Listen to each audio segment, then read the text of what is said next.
Marique Bartoldas and Vic Ferrari all in one show. Welcome. Hey, how's it going? Thank you, Patrick. It's always funny when we start out a show, everyone's so quiet, then it takes 2 seconds and everybody, I can't shut anybody up. So it's, I always get a kick out of this part. Everybody's so shy. But they're both, Marique and Vic are both returning champions. Vic, you've been on this show a bunch of times. I've been on your show, NYPD. Oh, it just escaped me. Vic, help me. NYPD, Through the NYPD looking through the glass. Looking Glass. Through the Looking Glass. That's it. And you have a new book out, Vic. Let's talk about that right away. Yeah, I wrote a book, a new one. It's called, and I'm holding it up on a piece of paper because I'm too cheap to buy the Amazon copy. I'm waiting for the author copies. Called NYPD Presumption and Dysfunction. It's a behind the scenes look into the New York City Police Department. There's a lot of funny stories in there. Yeah, what number is that for you? How many books? 8. Yeah, outstanding. And I highly recommend them because they're just funny. And you don't have to be a cop, I don't think, to appreciate the humor. But if you are a cop, you're going to appreciate it a little bit more, I think. So yeah, highly recommend it. I bought your book. I can't wait to read it, and I'll have you on the show and we'll talk about it later.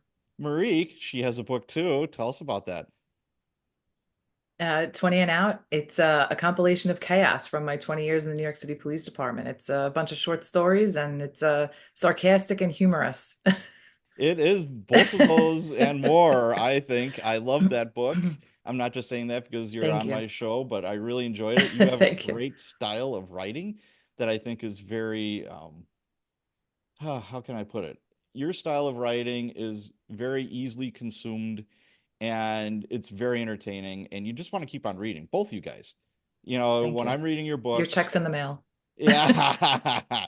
When I'm reading your books, I want to see what the next story is. Or, I'm in the middle of a story and I'm like, well, more than one time I'm in the parking lot of a grocery store or the gym and I listen to all this stuff on my on my phone, with my Bluetooth and with the Kindle, because you guys don't have audiobooks yet.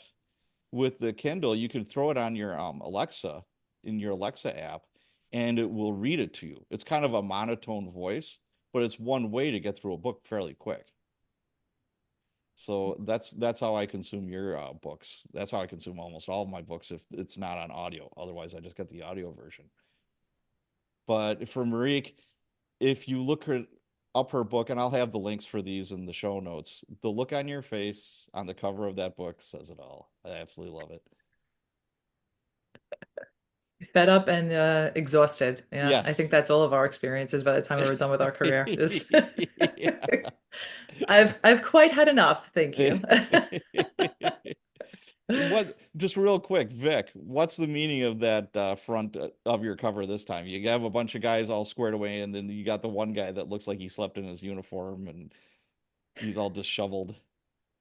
Yeah, I came up with the idea for the book cover. Marique knows when you get promoted in the NYPD, and that's actually where you would be promoted. It actually looks like that, but there'd be a hell of a lot more people getting promoted. It's usually you get the guys that go to those things, they're white gloves, they look pristine, and there's always that one hairbag that pants are too high, he's wearing white socks, he's got a beard. And what happens a lot of times, those guys get through, and sometimes they get promoted. I love the word hairbag because I think Belker used that in Hill Street Blues, didn't he? I think he did. Yeah, No, hairbag. dirtbag. I thought it was hairbag. Oh, okay. No, I think it was dirt. Hairbag is definitely NYPD. Yeah. Oh, it is an NYPD thing? Okay. Gotcha. I love it. All right. Speaking of NYPD and why I have the two of you on today, I had the chance of being on Tubi TV going through a true crime documentary of Val. Oh, that's not my Tubi one. This one was a British TV special that has not been aired yet. I'll let you guys know when. But this is a true crime case of Valerie Cincinelli. She was born in 1984. They called her an award-winning NYPD officer.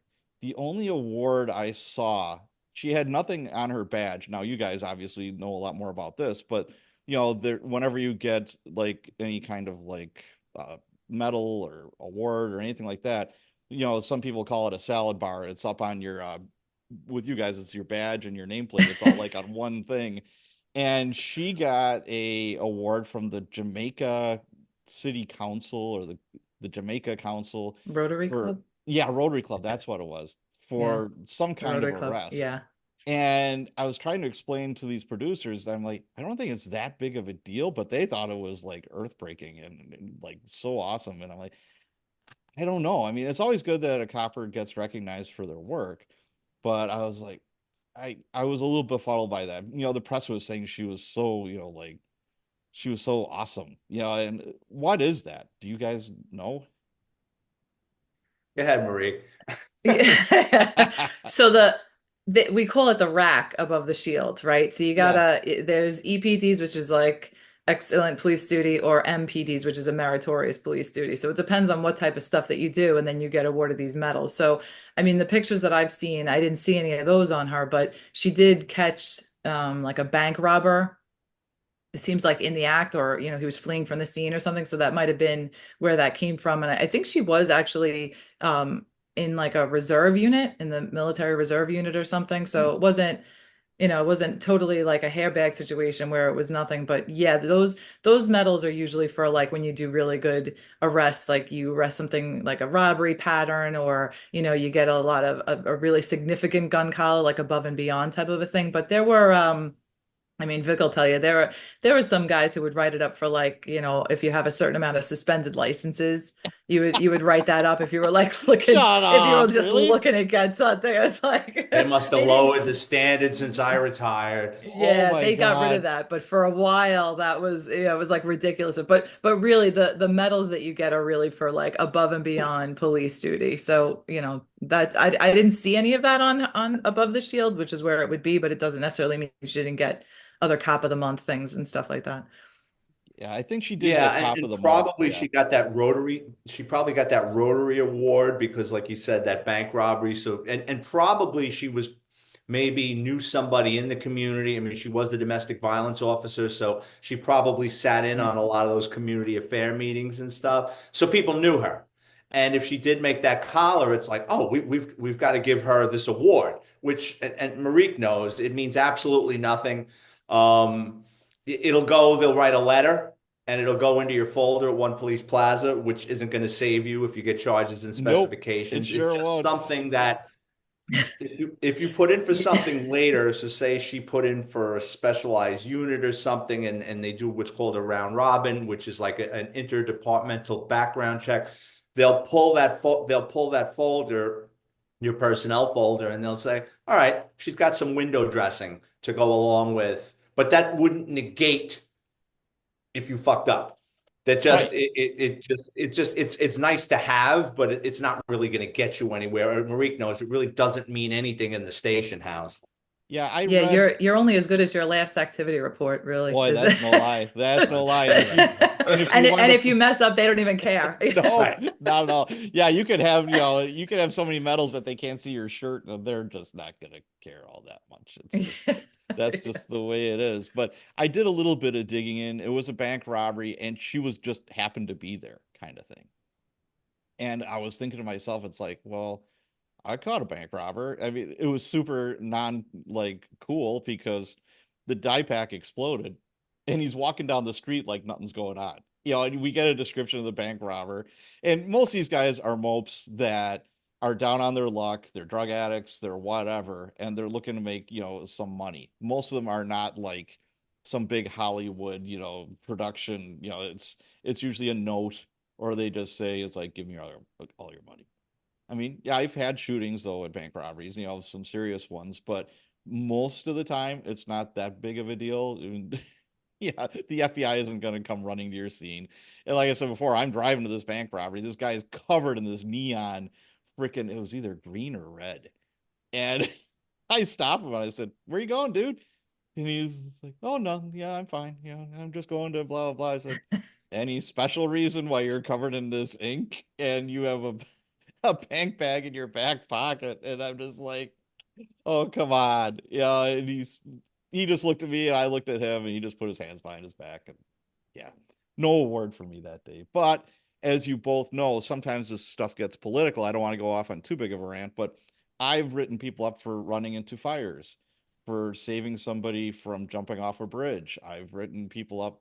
I got written up for, it was a hostage situation where this guy had a gun to like a 6-year-old kid's head. And, he just shot up the neighborhood. He's lying on the bed. He's sweating profusely. And I'll never forget it. He had a rifle to this poor kid's head, and it was his son. This guy was completely out of control. And the guy that I'm working with, his name was Wojo, God rest his soul. Wojo was this funny cop, and he's like, God damn it, the SWAT team's gonna be here, blah blah. We were calling for everybody. And we've got our guns out. I'm like, if I have a clean shot, I'm blowing this guy's head off. I mean, it was just one of those hitches. And he's just like, I don't want this overtime, Pat. I don't want this over. That's all he could think of was overtime. We've got this 6-year-old kid with a rifle to his head. All he could think of was overtime. He says, fuck this. So he looks at the dude, and we both have our guns. He said, dude, this is what's happening. You hear all these sirens coming? He said, SWAT team's coming. We call it an attack unit. This is going to be, pitch the tents. The circus is coming, dude. This is an all day thing. He said, I got to be out of work. He said, I hate overtime. This is like at 7 in the morning, and we're a midnight to 8 card. And he's just like, be a fucking man, put that fucking gun down, and let's just get this shit over with. And he looked at him, and they're like, guy dropped the gun, put his hands behind his back, and we're walking about, and we have all these huts, they got machine guns and whatever else running up the stairs, and we're like, we got this, no problem, guys.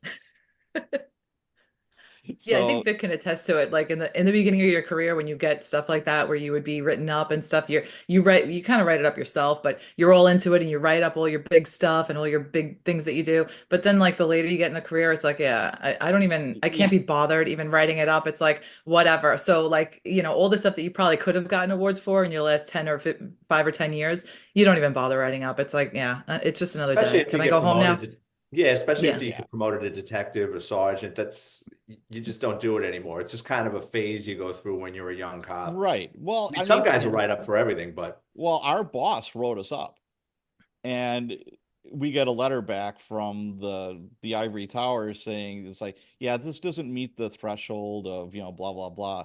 And the same like period, because there'd be disciplines, and then there would be like, awards around the same time. They would review both, and they would be read off at roll call.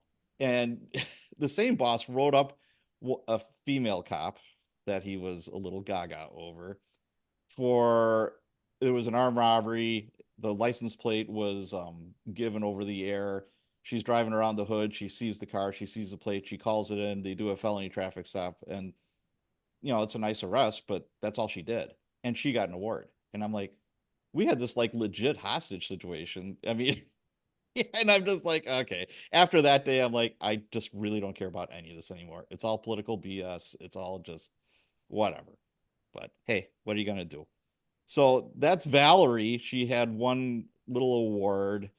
Let's see here. She was an NYPD officer. She was arrested on May 17th, 2019, following a sting operation and charged with the use of interstate commerce for murder for hire.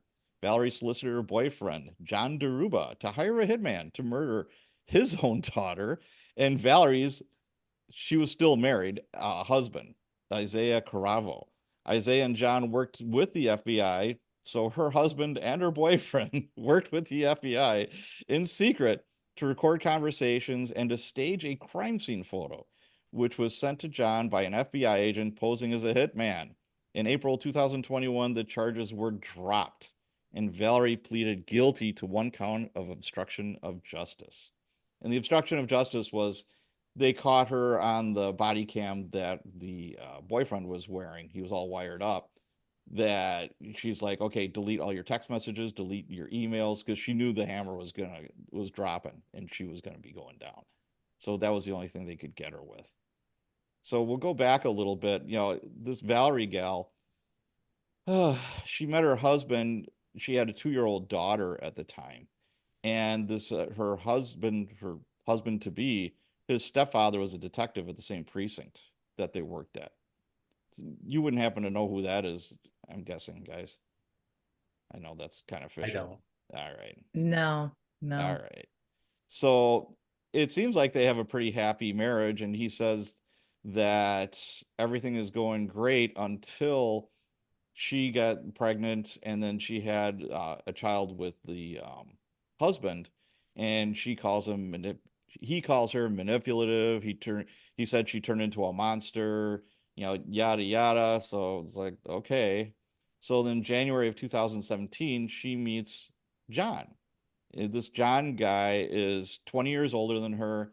She's driving around in her squad car with a partner, and he's out washing his car, and she stops. She tells the partner to stop, and he comes over to the squad car, and the exact verbiage was, they start flirting with each other. And finally, this guy that's 20 years older than her says, "Hey, are you married?" And her partner says, "Not happily." Hee hee That's ha some ha. wingman. I'm sorry, what? That's some wingman. Yes, that's a wingman, all right. Oh my gosh. Yeah. So they're just driving around doing this stuff. So, and at the time, this John guy, he's not the most attractive fella, I guess I'll say. I don't know if you saw pictures of him. He's kind of chunky. He had a bit part in The Sopranos. So he wore track suits. He kind of wanted to emulate that whole like mob thing. He thought he was like a badass. You could tell. And I mean, Marique, you're a woman. Can't you see through that stuff? I just don't get how somebody could like fall for that. I think he was her mark. I think she saw him as like the one who's gonna just kind of be Ah, the sucker and is gonna, she's the younger woman and she's gonna make him feel good about himself and he's gonna pay for all of the things that she wants. And I don't know, I think she's probably really good at kind of sizing people up within a few minutes. And I don't know what's going on over there though. How do you have time to like when the radio's going off to stop and try right. and hook up with somebody? Like what is it that dead in the precinct that there's no radio runs? Like I don't know. Not that I would ever do that, but you'd never have time to do that. But yeah, I think she made him as opposed to the other way around. Okay. Yeah, that's one way of looking at it. I didn't think of that, but yeah, he seemed like a schmuck because, they interviewed his landlord and he owed the landlord $20,000 in rent. And he was behind like in all of his bills. He was just again kind of a wannabe that he thought he was like this big movie star that had just this one little itty bitty part, in The Sopranos. And I think that's all he's ever done. So I don't know what he did for money or whatever, but all right. So Valerie tells him that she's going through a divorce. I don't think that he didn't start. And they started to get to know each other on Instagram. And her like Instagram handle was homicide hands. And I'm like, right away, I mean, there's some red flags. Like if you're like a normal dude, you're just like, really? That just sounds weird to me. So they met in hotels and parking lots. That's pretty classy. That's nice. Yeah. While she was married and living with this Isaiah guy. And this Isaiah guy, he seems very, for lack of better words, simple. He seemed a little starstruck that he was like dating this or married to this police officer. He kind of put her up on a pedestal a little bit.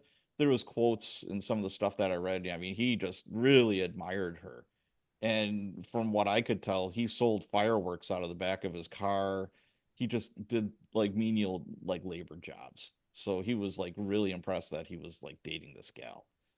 Yeah, but so she's picking men that are dirtbags.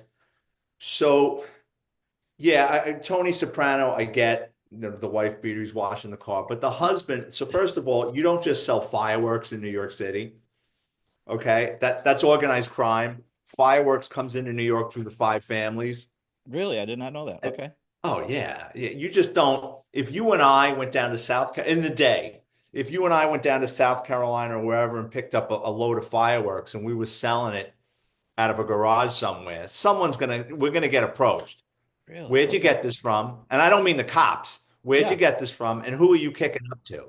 So he is a low level. I don't know where he is in the chain, but he's on record with a mobster somewhere to be selling Oh. fireworks. You just don't sell fireworks. And by the way, she's carrying on in those text messages and he carries a lot of money. Yeah, he's in the life somewhere. He's a mobster without a mob, but he's definitely involved with organized crime.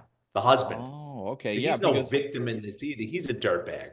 Oh, cool. Well, see, that's why I have you guys on the show because you're giving valuable insight to this. I love it. Well, also remember that like as cops, we're not allowed to associate with like convicted felons and you're like mandated reporter type of thing where you got to kind of Right. like, you can't be like okay with that and just pretend that you don't know what's going on. That's not going to fly. You're not So, supposed to associate with that type of Right. behavior. So he's probably got on his W-2 that he details cars, right? That yeah. he's making 15 or $20,000 a year, but his money is made between May and August when he's selling fireworks. And you can make a Ah, lot of, I mean, a lot of money doing that. And it's all cash and it's all off the books. sure. Wow. Now I got to back up here. Marique, you said that is it in your rules and regs that you can't like hang out or be with convicted felons as a police officer? Yeah, that's a huge no-no. Big Really? time. I wish we had that in Yeah. Milwaukee because we had a female cop that was married to a convicted felon, and we're all scratching our heads like, and he was an illegal. He shouldn't have been in this Wow. country. He was in the country illegally. And Fucking triple crown winner. oh Yeah. yeah, absolutely. And we're like, we go to our captain and so we didn't know that. And, through some secret squirrel investigating, we find out I was a sergeant at the time. And it's like, she can't have that gun at her house. She Yeah. can't have her duty weapon. She can't have any gun in that house because her husband, the convicted felon, illegal alien, is, they're married. Obviously they're living together. And he's like, well, this is a new one. I, it's not in the rule book. We don't have anything against it because, you know, more than one police family, you have that dirtbag brother or sister that is the convicted felon. So that would kind of muddy the waters a little bit. Interesting. And we've had some Yeah. cops that were arrested. Now, I hate to say it, but they're accepting applications from cops, from civilians wanting to be cops. And they're like, a felony isn't, it used to be an automatic disqualifier, if you're convicted of a felony. Now they're like, well, what kind of felony? Like a nonviolent felony? That's how desperate they're getting. It's just ridiculous. Ridiculous. But anyways, I let's get back to Valerie here. So John and Valerie were caught by Isaiah, who was tracking her phone in a parking lot, and somehow they talked their way out of it, which is just beyond my comprehension. I don't understand that. Then in July 12th of 2017, Isaiah, her husband, gets arrested. Valerie accuses him of battery domestic violence. And she texts her boyfriend, who is literally parked down the street, says, hey, wait for like the fireworks to go off. And he's like, what is she talking about? So like a bunch of squads come rolling up with their lights and sirens and they haul out the husband. And she fabricated the whole thing. And then literally he's gone, he's gone off to jail and the boyfriend just moves right in. Doesn't that set off alarm bells though if you're a dude and you're like dating this chick who you know is Yeah, still that could married be and she like me. makes Yeah. up some bullshit like yeah like wow I see my future right here, let me just turn the car around and drive reverse down the block and leave some skid marks as like that's all that you're gonna know of me for now. I don't know, the warning bells were just like screaming on this thing, but I guess when the heart has no eyes or something, I don't really But know. yeah, but they're all holding each other hostage because everybody's got something to lose and something to hide, and they all know about it. And it just kind of comes to a head. So the husband's selling fireworks and he's a dirtbag. I'm sure she runs her mouth to the husband about things that go on at work that he could leave her out to dry. The Right. boyfriend's a dirtbag. I'm sure he's told her about shit that he's done, and she's probably ran her mouth to the boyfriend. So they're all that's why, like anyone else, like if you're dating somebody and they're exhibiting this kind of behavior, like whoa, I this block. Yeah, No, exactly. this is a Mexican standoff. Like everybody's got a gun on the table. You're absolutely right. And then what happens is Isaiah pleads to disorderly conduct. So it's not like a battery or domestic violence kind of thing. And he moves out of the house and gets a divorce attorney. So Isaiah's had enough. And then yeah, he gets himself an attorney, yada yada yada. So things start turning kind of dark right now. Valor in December of 17, Valerie is becoming insanely jealous of, again, another red flag, insanely jealous of her boyfriend's daughter. and the money that he's spending on her. She's 12 years old. This kid is 12 years old, and Valerie is super jealous. Yeah, why are you spending all this money? You're spending too much time with your daughter. I mean, again, red flags. I mean, what normal dad would be like, okay, this chick is crazy. I need to pop smoke. I need to get out of here. But what happens is they get into a huge fight about his daughter. She pulls out her gun and she says, I'm gonna blow your fucking head off. So John goes to internal affairs, and as a result, Valerie gets placed on modified duty with her firearm removed. What does that mean? Hey, Marie.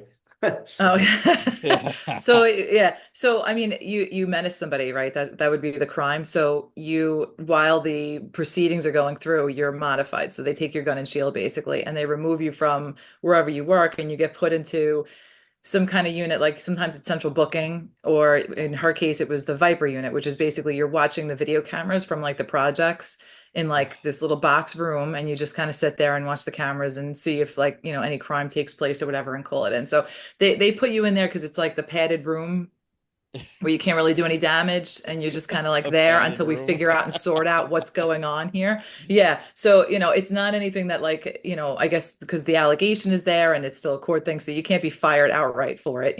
But Right. It yeah, has to so be that's like investigated. you're holding the staging area until you're until we figure out what's going on. Oh Yeah, my but you can God. languish there for years, and even if it Yeah. turns out to be bullshit and the criminal charges are dropped, the NYPD, they don't take any chances with anything with emotionally disturbed people with firearms.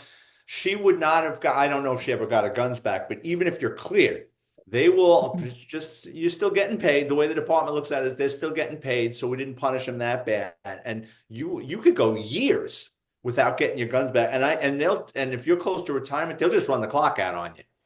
They'll Oh, just okay. run Yeah. the clock out on you that you'll never get your guns back. And they stamp your ID card, no guns, so you can't purchase a gun. Oh, So it's kind of the department's way of really keeping their hand down on you until they figure out what's what. But it can go on for years. that's interesting because like in Whether you're Milwaukee, guilty or not. right, right. In Milwaukee, they issue your pistol. So, if you're involved in a police shooting or something like that, they take the gun, you get a replacement. And then in an instance like this, same thing, they will take that gun. Well, like say you're in Chicago, you own your own gun. You have to buy your own gun. Yeah, And there's still. some smaller municipalities as well. That's your property. They literally can't take it away from you. So that's unless you're charged with a domestic violence charge, then they can take your gun away. But other than that, mm-mm. It's not happening. It's your property. So that they could take your badge, they could take your shield. What we would do is, we'd take as a sergeant, unfortunately, I'd have to go with a boss when we would suspend somebody that was accused of a crime or like you call it emotionally disturbed situation. We'd take their gun and their badge, and usually they always had the sergeant do it. Some captain would be there or an inspector, and it's like, yeah, go get his gun. And I'm like, all right, where's your gun, dude? Yeah, and usually they're up here. They're so upset, there's something going on. And usually they were intoxicated. They were really drunk. So I've got this angry drunk cop. Now we're playing with guns. And almost 9 out of 10 times the internal affairs person wouldn't come close to that because they were that could be another show. Or it would be some command staff and they were all scared. They didn't want to like go in that guy's bedroom, or whatever. It's like, hey, Sarge, you take care of that. And I'm like, yeah, sure thing. Yeah, because I'm bulletproof somehow or some shit. Or you were afraid that they would try to kill themselves. We had that unfortunately as well. So, yeah, not good times. So what happens is John ends his relationship with Valerie, and he says that she won't stop calling him. So he files a restraining order. So John is ready to testify against her in court when their eyes meet from across the courtroom and old feelings start to resurface. He it's literally in court and he tells the judge, you know what? I made all this up about her pointing at a gun, blah blah, and all the charges were dropped. What strikes me here is why wasn't he arrested for fabricating all this? But was it a department hearing he made that allegation? See, that's kind of unclear to me because Well, A he DA's office can turn around and yeah. charge him with filing a false police report. But I know internal affairs, when they figure out that something's bullshit, or civilian complaint review board, they won't press it because they don't want to dissuade the public from making allegations against cops. You know what whenever somebody would come in and say, I want to make a complaint against, Officer Ferrari as a sergeant, that was one of my jobs. And it's like, okay. And what I would do is I'd sit him down in an office and there was a complaint form. And at the end of the complaint form, per Wisconsin state statute, 96, whatever, blah, blah, blah, it is illegal to make a Right. false complaint against a peace officer. And you are opening yourself up to charges, blah, blah, blah. And I'd look at them and I'd smile and I said, you do understand this part, right? Because I will investigate this. I'm a neutral investigator here. But if I find that you're BSing, which 99% of the time they're mad because they got arrested. They're mad because their brother got arrested. They're mad because they got a speeding ticket, whatever. So they're going to come up with this hokey complaint against this copper. And then it would be like, well, maybe it wasn't exactly. I'm like, get out, go away. So I was the boss that, the city didn't like. But this was in a courtroom that he said, hey, you know what? I made it all up. So again, they don't usually charge somebody for that, but right there, his credibility goes down the toilet because okay, he's a liar, or at least he says he is. So in the eyes of the law, at least. So despite all this, John and Valerie get back together, and for the following year, they seem to be a happy family. Aw, they even got matching tattoos. Till death. Yeah, till death. Yeah, right. You know what? Matching tattoos. Do you guys know anybody that got the matching tattoos and it worked out badly? Yeah, especially on your hand. Yeah. That's, like let's just there's no hiding that. You know what? If you're gonna have somebody's name or you're gonna do the tattoo, your kid doesn't go away. It's something like that. Or mom. Most people love their mom. Then okay, I get that part. But anything else, no way. I'll tell you a real quick story. There's a sergeant that I didn't like all that much, and he was pretty much universally unliked. And he was divorced, and he started going out with this gal that was very good looking. And we're like, this is odd because he wasn't a very good looking guy.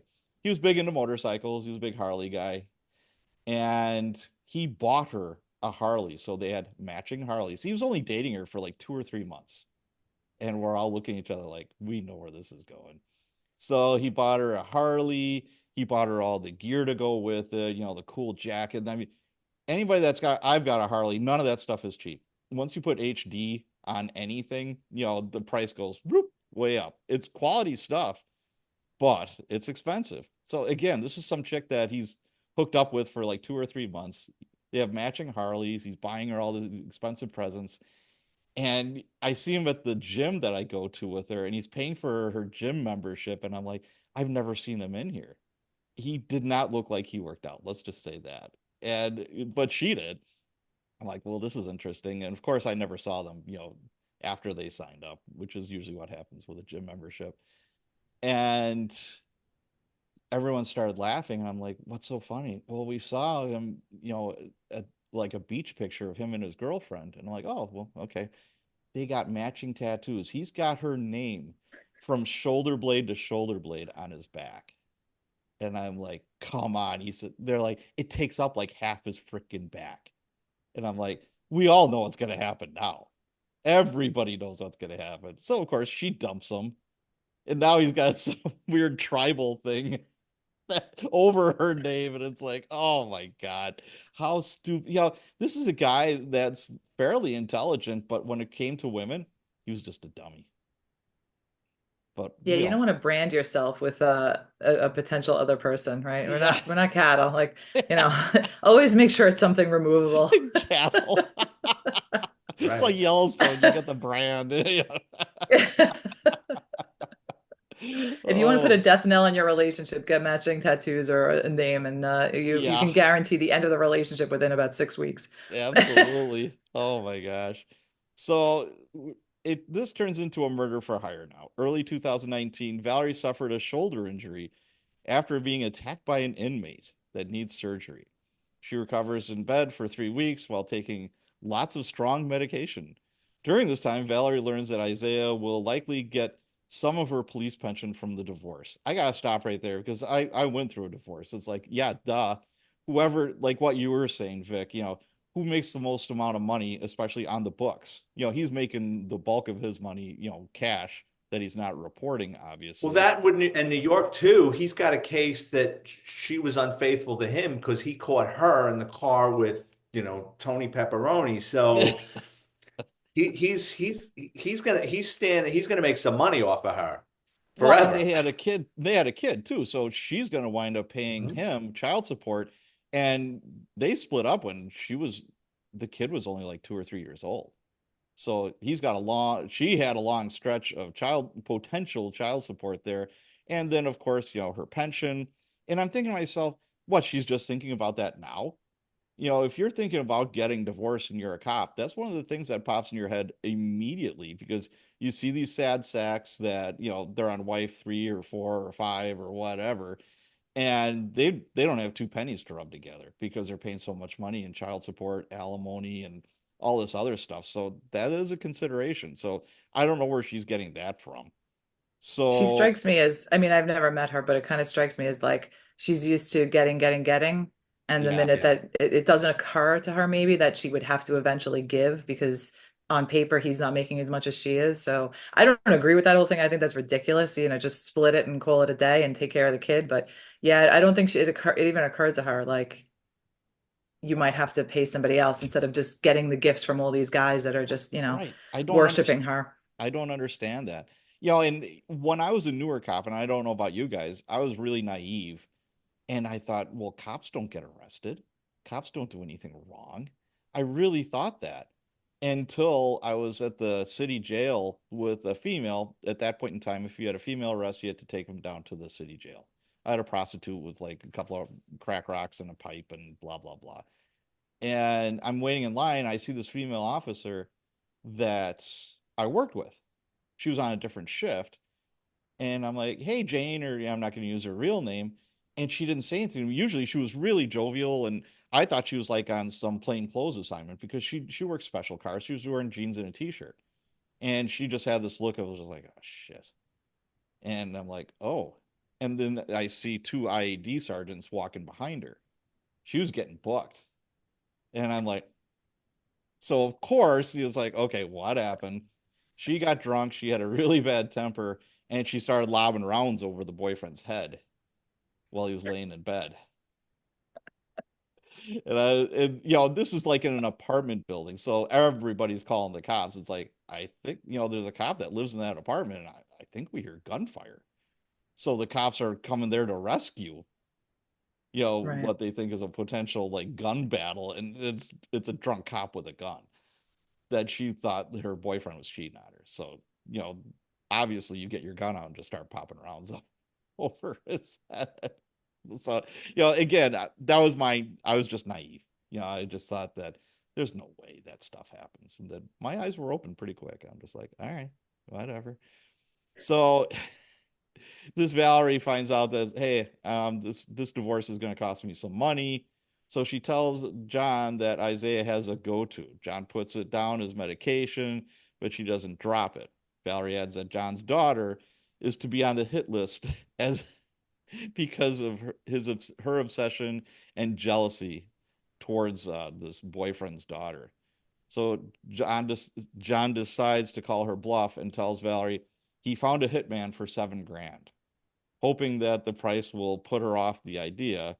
His plan fails on February 18, 2019, when Valerie withdraws the cash for the hitman. Now, 7 grand, that ain't enough. I mean, that's like the bargain. Some crackhead or some mope maybe for 7 grand will do the job, but Yeah, but I know a guy that killed a couple of people for about five. I So can't they're believe out that. there. I mean, you're gonna risk going to prison for how long for Yeah, seven but grand? you're thinking about this logically. You're think I there were guys that did a couple of hits in a case I was work for $5,000. And he split it with the getaway driver. They went up to Connecticut to kill a guy up in Hartford, and they split it. Right. Wow. So to take a chance for the rest of your life, which ultimately it turned out to be that, and probably about another 13 homicides. But yeah, they went up to Hartford and killed a guy for 5 grand. Yeah. So, she's telling the boyfriend that, her soon to be ex-husband needs to go, and so does your daughter. And then this John guy, again, tries to call her bluff and say, yeah, I found a hitman. So he's trying to be like the big cool dude, Tony Soprano again for 7 grand. And she's like, oh, okay, here's 7 grand.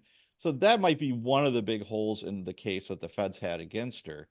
That is like, well, yeah, she said, he's got to go, but he's the one that actually says, hey, I have got a hitman.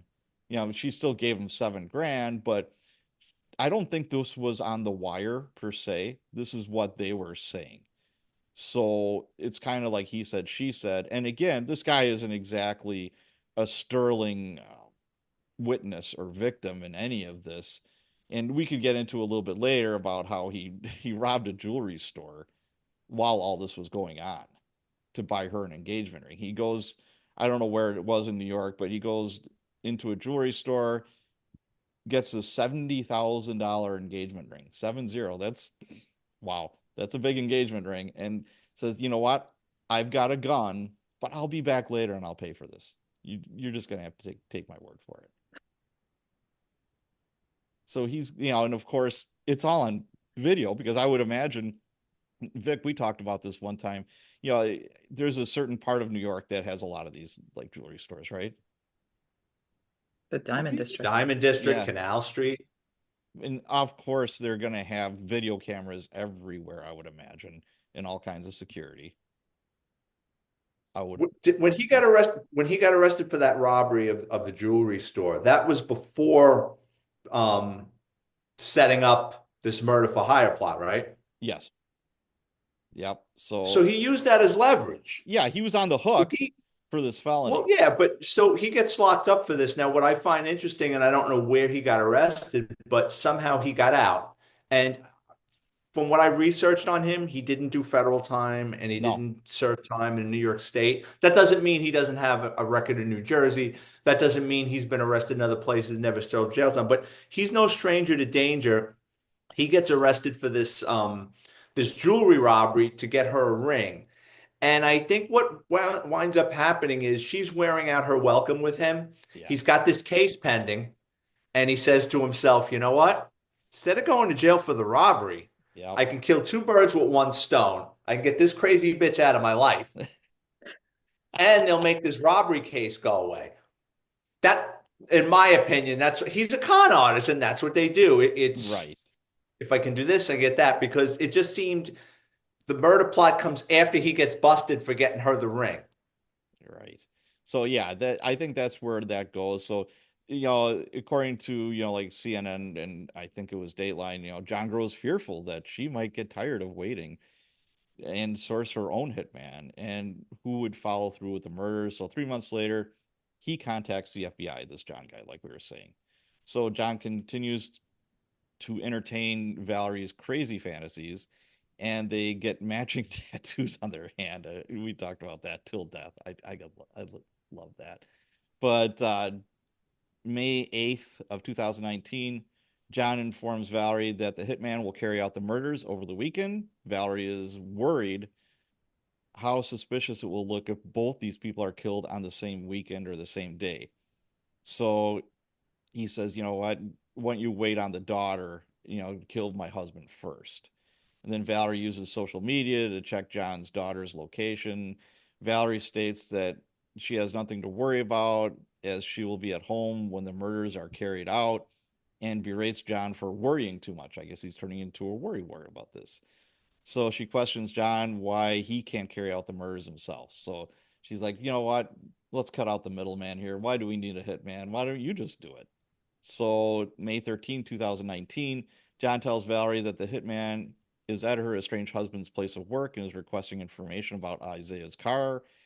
John informs Valerie that the hitman has found his daughter. Valerie responds, why hasn't why wasn't it done if there's no problem?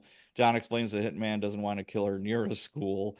This is his own daughter. I mean, come on. Valerie suggests that they could frame Isaiah's death as though it had been killed in a robbery. She claims that Isaiah sells fireworks on the side and usually has a lot of cash on him this time of year. When discussing how to frame his daughter's death, she calls her a whore and suggests the hitman run her the fuck over. How about that? This is caught on the wire. And I'm just like, holy shit, that's craziness. So, sting operation happens May 17th, 2019. John Daruba. John meets with an FBI special agent to be fitted with a special secret body cam hidden in his jacket. Suffolk County PD notify Valerie and John at her home that her estranged husband has been murdered and that an investigation into the death has started. Valerie appears to be devastated and in shock. So she suggests to the detectives that he may have been robbed because the cash he carries for fireworks. Once the detective leaves, Valerie feels remorse about leaving her son without a father. They discuss alibis, and she tells him, "Delete your fucking texts." So this is the obstruction part. She also told the boyfriend, it's like delete emails, delete texts, anything electronic that would, lead the police to us. So that morning, Isaiah was approached by the FBI, informed him that he's going to be the victim of a murder for hire plot. They drive him out to an isolated parking lot where they take photos of a fake crime scene involving his death. And I'm looking at this picture. I know you saw it, Marie. Did you see it, Vic? Of the No, guy in the car? no, I didn't see it. It's about as hokey as it gets. The FBI could have done a lot better job, I thought. They sprinkle You have the husband wearing these like very light colored jeans or white pants, and his legs are like kind of sticking out of the car, and he's like slumped over to his side, and they rolled the window down, the driver's side window, but they sprinkle glass on the ground and on the victim. So right there, I'm looking at this and I'm like, no, none of it makes sense. Marique, help me out. Well, yeah, because if you're gonna shoot through a window, the window doesn't shatter. You're gonna see the bullet holes, first of Right. all. And like, I don't know, I've never hired like a hitman for a kill, but I'm pretty sure like if you're gonna hire a hitman, you're gonna want to picture the face, not Yeah. just two legs that are sticking out from a car. Like, how do I know? And then the Right. best part is like when you see a dead body, the muscles are totally relaxed, right? So everything's just kind of like fallen, and like Right. one of his legs is like propped up, Yeah. like it's standing on its own Yeah. power, like it should have been fallen. And I'm like, if you took 2 seconds of that, if you've ever seen a dead body, you know right away like something something. Maybe you don't see the blood from where it was taken, but you got to see like some kind of splatter somewhere or Yes. something. And it was just, I mean, that whole thing was just done really bad, but I guess the feds got lucky because she didn't really know what she was looking at. But going back to the wire that the boyfriend was wearing, like I mean, you only heard portions of it, and I'm speaking from all that has been released, so I don't have any inside information for this. But what I didn't hear her say was, why did you do this? I didn't really mean for you to do this. Like there was Right. no, so yeah, so there might have been something going on with like, he didn't want to go to jail for the robbery. So he's like, I got some chick who wants to kill somebody, and it went from there. Maybe there was something to that, but Yeah. she's also a little dirty in here too, because she didn't, it seemed like she wasn't really remorseful. It was more like, okay, now we can't get caught for what we did, as opposed to like, I wasn't serious. Why did you do this? Like I didn't hear any of that. I don't, there might have been, but I didn't hear it. Was she's a pinhead because what killer, right? Even if he had a silencer, which come on, even a silencer makes noise. Okay. Oh yeah, absolutely. So what guy puts a couple of bullets in a guy in broad daylight and says, "Let me put my gun away. Let me get my camera phone out. Let me get a Yeah. couple of photos." Yeah. Like that should have You're raised a right. red flag. Like it's going to be on the news. Right. Like if I'm listen, I've never killed any. Like go on the record here. I've never killed any. Yeah. I have no intention of killing anybody. I enjoy my freedom. But if I was going to go whack somebody, the last thing in the world I would do is be taking friggin' photos on my phone and then On your own texting them phone. Right. Absolutely. confirmation. It's not Amazon when they Yeah. drop off the package. The guy takes a photo of it, right? Like your kill has been confirmed. So she's an idiot. I mean, as a cop, I mean, it kind of goes to with her. I'm not excusing it, and I think she should have, and she did go to jail, but she's delusional. Right. That's not someone that thinks in the real world. She's in a movie somewhere. Like, think about it. Like, who would still hang around and take a photo in broad daylight of this? That full that you do the hit and you're moving. Right. And you know what? And I don't know exactly where this was staged.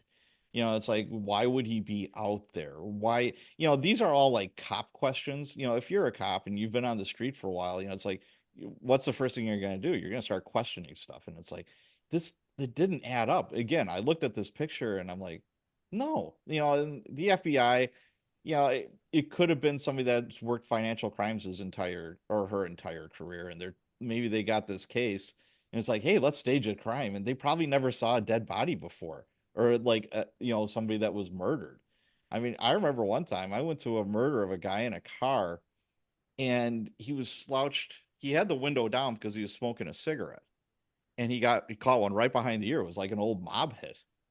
And the cigarette, I mean, your body relaxes, like you said, but somehow the cigarette stayed in his hand. It was between his fingers still. And we're both looking at us like, wow, that's different. You don't see that every day. But he was slouched down, in the seat. But I've seen a bunch of those. And I looked at this picture and I'm like, no, absolutely. If I was gonna stage something like that, it's not believable. So Yeah, I would whatever. have done like makeup and like the bullet hole in the head and then taken a picture of I mean, if you're gonna do it, let's do it. Let's Right. make him dead. Let's put a bullet hole in the thing with like a bunch of ketchup in the back, like it's his blood coming out, and like make it really look like vulgar and real so that it's a picture so that she really thinks it's because for me, it's like if I'm gonna pay somebody, I paid you the money. Like, I don't want pictures of like some feet and a broken window. Like, Yeah, exactly. and like your question too is like, okay, where is he? I see Reeves, Yeah. like the parking lot where he was like, killed. It's like, well, how did he get there? Is he a boat guy? Because that's really the only reason why you're in that. I mean, I know that part, the Smith's Point thing. I'm Okay. familiar with it. The only reason you're there is to like launch a boat into the water. So like, unless Yeah, I he's don't like a think they had boat a guy yacht or or something, Well, like, that's true too. Right. like Where they caught him. Right, exactly. She knows her husband, like where he would be. right. Right. He doesn't have a right. boat. Why would he be there? Right. What the hell? Yeah, I like don't I could understand like staging this in Right. some alley somewhere, at midnight or something, kind of shady, like you were saying, Vic. This guy's a shady dude. He might be a little bit mobbed up or whatever, and it's like, all right, let's make this a little. But the FBI dropped the ball on that one big time. But I guess they convinced her. But that goes to show how much street time she actually doesn't have. She was on the job for right. 12 years. So who knows? She was Maybe. housing. I saw that.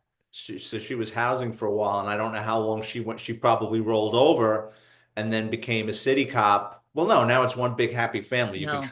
transfer, you can enter. But anyway, she started housing, and then Okay. somehow she landed in domestic violence, which Marique knows that's a coveted position. Oh, it is? Oh yeah, you get steady days off, Yeah. weekends, and Oh, basically all the domestic violence complaints, they used to get kicked up to the squad. The guy's not, guy beats the shit out of his girlfriend. The cops show up, he's not there. The cops don't have the time to come back for it. It used to get kicked up to the squad. So to relieve the squad of these arrests, they created that position. It's one or two cops in the precinct, and basically they review the domestic violence reports and they go and block the guy up. okay. Yeah, I So did that unit for like 6 days. It's not like you're out there responding to jobs and handling stuff. You're kind of, all you do is domestic violence. You have your high propensity people that you visit or whatever. And it's not, so I don't know how long she did patrol or anything, but yeah. that particular house isn't insanely busy with shootings and stuff anyway. So that really that contributed to her lack of knowledge of recognizing right away that picture is a is a Right. bogus picture. Yeah, absolutely. Yeah. Absolutely. So Yeah. Valerie calls the hitman dumb and instructs John to delete the text and photo. Delete my fucking text. You're not keeping any of this on this fucking phone. Valerie knows detectives could get a hold of a phone record saying, I'll show that he sent you this. Are you kidding me? I said 10 days, I could get subpoenaed for this. So there is an arrest. Immediately after, Valerie is arrested by the FBI and NYPD Internal Affairs. She's booked into Brooklyn Federal Detention Center, where she is held without bail and charged with 2 counts of interstate commerce for murder for hire.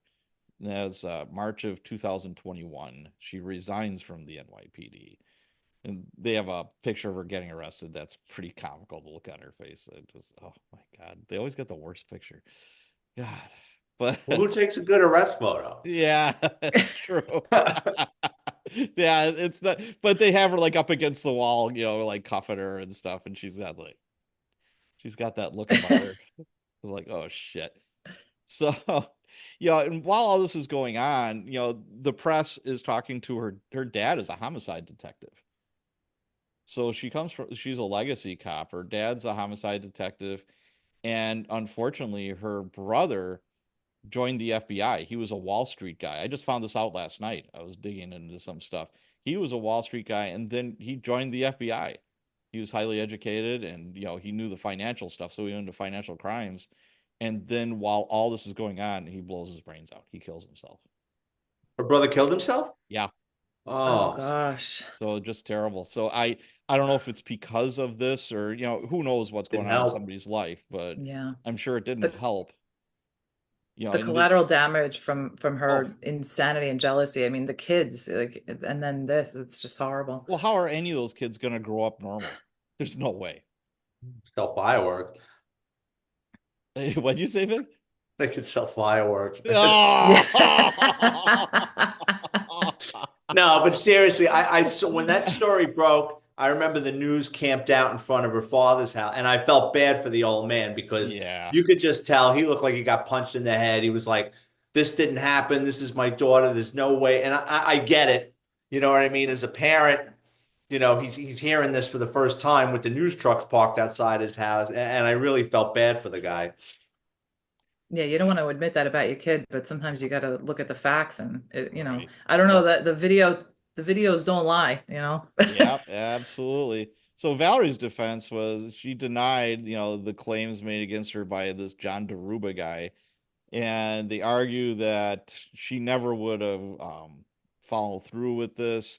Valerie's lawyer wrote in the sentence memorandum that John had manipulated her, left her in a broken and compromised state, and reported her to authorities out of desire for revenge.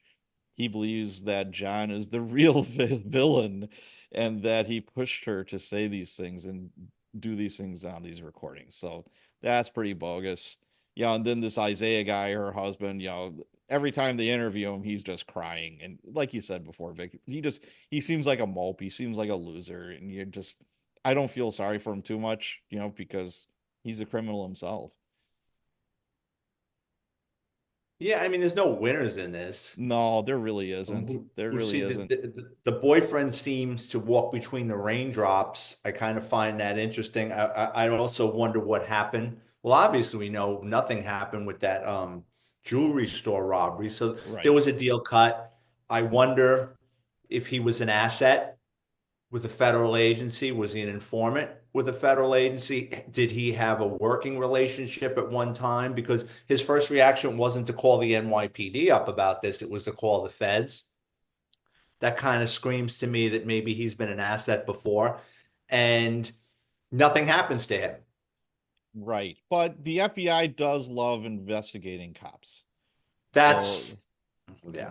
that is their wheelhouse, more than I've worked with guys and like you don't know what stress is until there's two FBI agents at your doorstep. Hey, can we talk to you for a second about X, Y, and Z? And I was like, oh, okay. Shit just got very real very quickly when you have Mulder and Scully, yeah, at your doorstep, and you're like, oh shit, this is Yeah, not going to turn and out well. unlike dealing with the cops, if you make a false statement to them, it's a felony.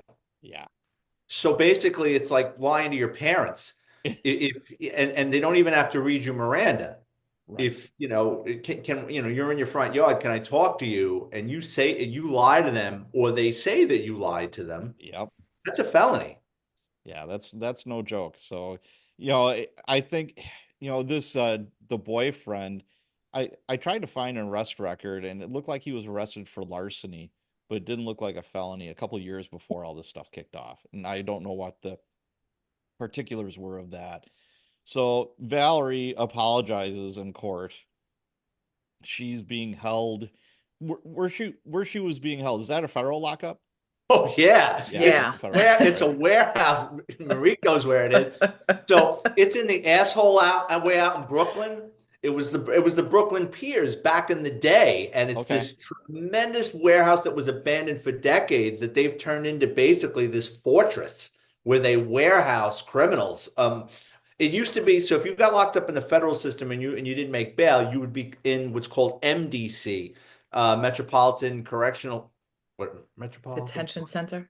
Yeah, detention said thank you, which is just literally blocks from the Manhattan DA's office and the Southern District and Federal Plaza.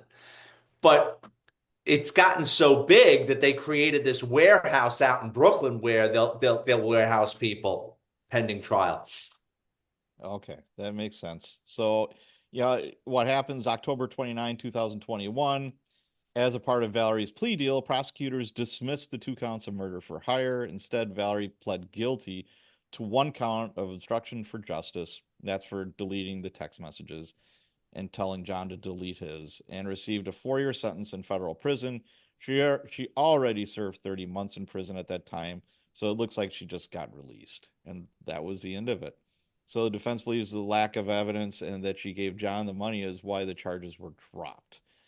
And the I think that statute, kind of helps Vic to prove Vic's point of yeah, maybe there was some kind of deal made because if it wasn't if the whole thing was instigated by Valerie, right? If the whole murder for hire and we got to do this was instigated by her, then that would all be on her, right? But if it was introduced or maybe encouraged, then they right, can't really charge exactly. that. So that's probably, why that happened that way, Well, Well, he think of was it this saying, way too. She winds up going to jail for a process crime.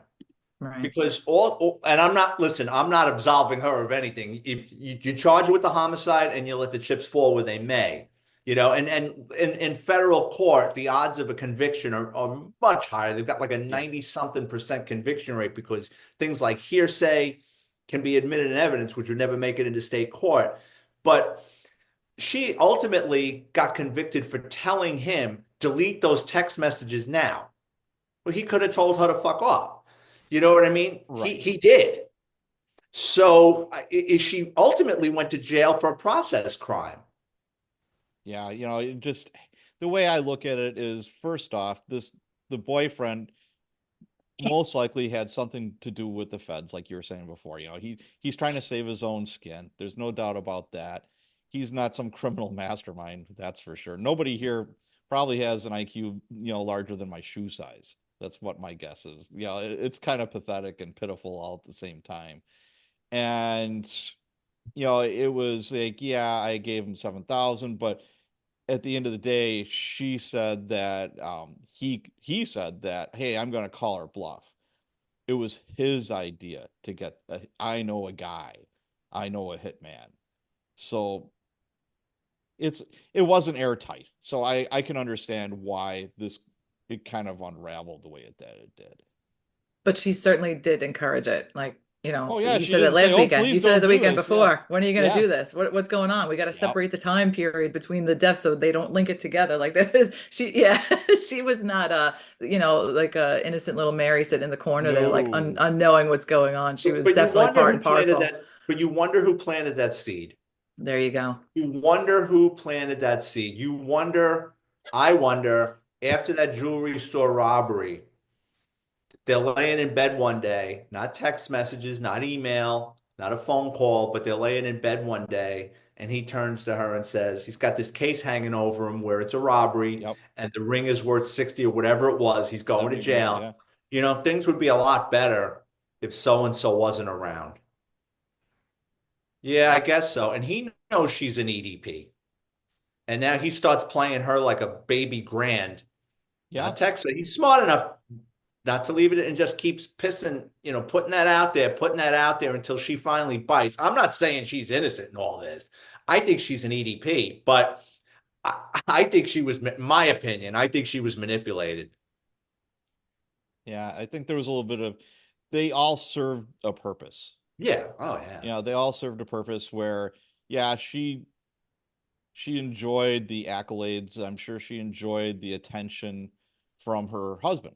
He was kind of a loser, like you said before, but he worshipped her. He put her up on a pedestal. He's like, wow, she's really super cool. She's this like hot, policewoman that's, doing all kinds of cool stuff. I don't know what his background is or anything like that, but he thought he was She's pretty got lucky. health benefits. She's Yeah, making more than him. exactly. Yes. She's got a pension. It's like when we get a little bit older here, and we're not working, there'll be some more money coming in, etc. Those are considerations. And Valerie, who knows what's going on in that brain? Again, she's a legacy cop. I don't know, maybe she's got daddy issues. I don't know what her deal is, but we could we could spend all day trying to figure it out. But she's out of jail. I don't think she ever spent any time in prison. She was kind of like waiting around for all this to unravel. And I think she spent all of her time in that one place that you guys were talking about. It depends on when it depends. They probably shipped her off to Hazleton. I mean, there's only so many female federal correctional Okay. facilities. You're right. She might have done a time there, but I'm guessing they either sent her to Hazleton or out in Dublin, out in Cal. There's a couple. There's like Okay. 3 or 4 federal for females.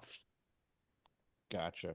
And then she'd have So to go the whole Con Air route and everything else. Oh boy, I think about that movie. Oh boy. So let's wrap this up. Those are my thoughts. There are no winners in this. It's kind of pitiful and pathetic all at the same time. And of course, the press just eats this stuff up. They absolutely love it because anytime a cop messes up, it takes center stage, obviously. If she wasn't a cop, this nobody would care really. It might get a little bit of a blur, but that would be it. But because she is a cop, and we do have to be held to a higher standard, there is no doubt about that. But this makes for interesting, Dateline or whatever, stuff. So that's that. I guess now she's a personal trainer out in Oceanside, New York. Uh, So, it's a double whammy though, right? You get the cop, right? We hate bad press because yep. they always focus on it and cops are so bad. But then you got like the woman thing where it's like, see, all women are nuts. We're all crazy. And it's like now, You like said it. I didn't, Marie. You hey, said I it. am saying it. I know. Women, and you know what? I worked with that. I'm like, that's right. I am nuts. So be careful because you don't know. But like, yeah, it doesn't help our reputation out at all when you have people like this that are like going off half cocked. I mean, where would you even come up with an idea like this? It's crazy to even talk about, but yeah, she ruined cops and crazy female cops at the same time. It was like boom, boom, done. Oh gosh. Any final thoughts, Vic, on all this? No, I mean, there's just, Marique knows one of the notes you put in, like, how did they catch this? And well, when you get hired, they put you through a battery of psychologicals.